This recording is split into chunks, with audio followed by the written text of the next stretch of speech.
CID మాజీ ASP Vijaypal కు remand విధించింది కోర్టు. విజయపాల్ కు 14 రోజుల రిమాండ్ విధిస్తూ న్యాయమూర్తి తీర్పిచ్చారు.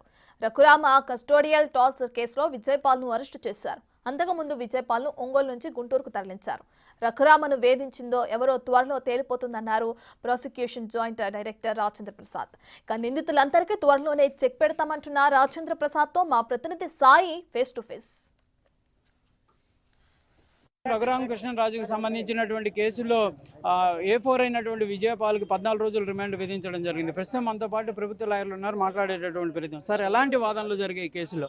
ఇప్పుడు ఒకటేనండి, ఉన్న 8 కౌంట్స్లో ముఖ్యంగా మా ఎంపీ గారిని చంపబోయారు అనే దీని మీదే ఇదేంటి లైఫ్ ఇంప్రిజన్మెంట్ వరకు పడే అవకాశం ఉంది. ఎందువల్లంటే చంపవాలనే ఉద్దేశము ఉన్నప్పుడు 10 సంవత్సరాలే దానికి పనిష్మెంట్.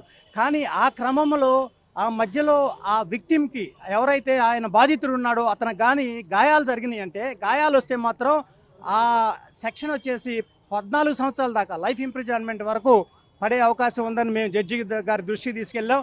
అవన్నీ ఆమె జడ్జి గారు కూలంకషంగా మొత్తం కూడా ఆమె చాలా విపులంగా అన్నీ పరిశీలించిన తర్వాత 11 పేజీల రిమాండ్ రిపోర్టు, దాని ఎంక్లోజర్స్ 60 పేజీలు పెట్టాం.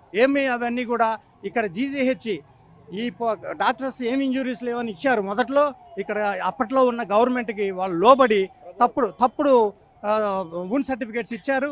అది ఛాలెంజ్ చేసిన సుప్రీంకోర్టు వాళ్ళు తర్వాత మిలిటరీ హాస్పిటల్ ఒక బోర్డ్ ఆఫ్ డాక్టర్స్ సమక్షంలో ఆయన ఎగ్జామిన్ చేస్తే అన్నీ కూడా 2 కాళ్ళు కూడా భయంకరంగా కుందిపెట్టారు, వాసిపోయినాయి. ఒక ఫ్రాక్చర్ ఇంజురీ ఉంది.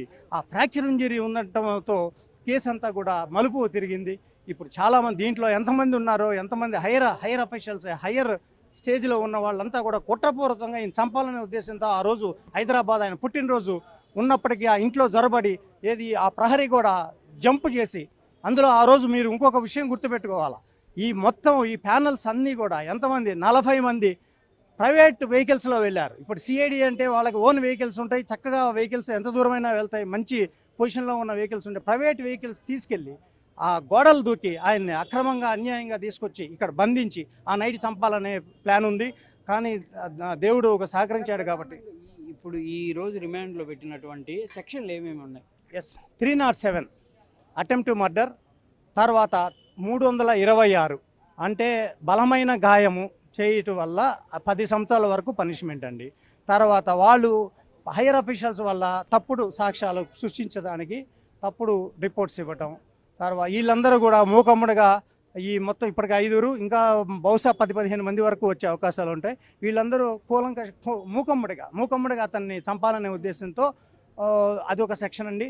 తర్వాత ఈ క్రమంలో ఈ అఫీషియల్ వాళ్ళ యొక్క అఫీషియల్ దాన్ని దుర్వినియోగం పరిచి ఈ విధంగా ఒక పోలీస్ డిపార్ట్మెంట్ని ఈ విధంగా దుర్వినియోగం పరిచి ఈ తప్పుడు కేసు పట్టినందుకు అది ఇంకో సెక్షన్ అండి.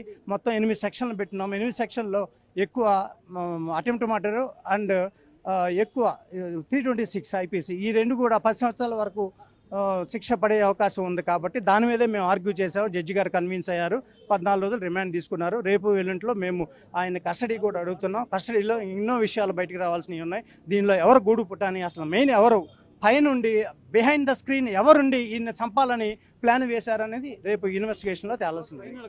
ఆయన అప్పుడు జరిగినప్పుడు ఎంపీగా ఉన్నారు, ప్రధానంగా దానికి సంబంధించి ఏమన్నా సెక్షన్లు ఉంటాయా?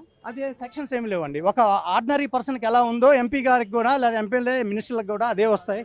కాబట్టి అదే యాక్చువల్గా ఏంటంటే అతన్ని హైదరాబాద్ నుంచి వాళ్ళ ఇంట్లో నుంచి తీసుకొచ్చేటప్పుడు అప్పుడు స్పీకర్ అనుమతి ఉండాలా. ఒక సిట్టింగ్ ఎంపీ కాబట్టి ఒక కేసు ఉన్నప్పుడు స్పీకర్ అనుమతితో రావాలి. అది అసలు కేసే కాదు. అప్పట్లో చీఫ్ మినిస్టర్ని ఈయనేదో మీ టీవీల్లో ఏదో క్రిటిసైజ్ చేశారని లోపల పెట్టుకొని అవన్నీ కూడా మనస్ఫూర్తిగా వాళ్ళు కావాలనే ఒక దృక్పథంతో, ఒక ప్లాన్తో ఆయన చంపాలనే ఉద్దేశంతో ఆయన ఇంట్లో జొరబడి దొంగల్లాగా, ఒక డెకాయిట్స్ లాగా జొరబడి ఆయన్ని బలవంతంగా తీసుకొచ్చేసి ఇక్కడ బంధించి ఈ విధంగా చంపాలనే ప్లాను పెట్టుకొని ఆయన చాలా చిత్రహింసలు పెట్టారు. విచారణలో ఏమన్నా బయటకు వచ్చాయి అంశాలు? ఒకటే పాయింట్ వచ్చినే రాలేదనేది ఏమి రావండి.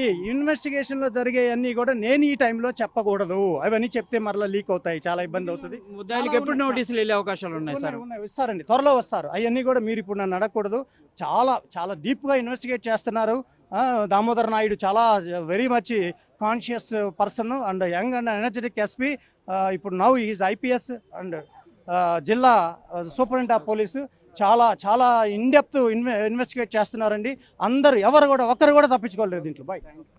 ఇది ప్రధానంగా కూడా కేసుకు సంబంధించినటువంటి ఇన్వెస్టిగేషన్ అంతా కూడా కరెక్ట్గానే జరుగుతుంది, ఎలాంటి ఇబ్బంది లేకుండా జరుగుతుంది అనే విధంగా చెప్తున్నారు. దాంతోపాటు ఈ కేసుకు సంబంధించి 8 సెక్షన్లు నమోదైన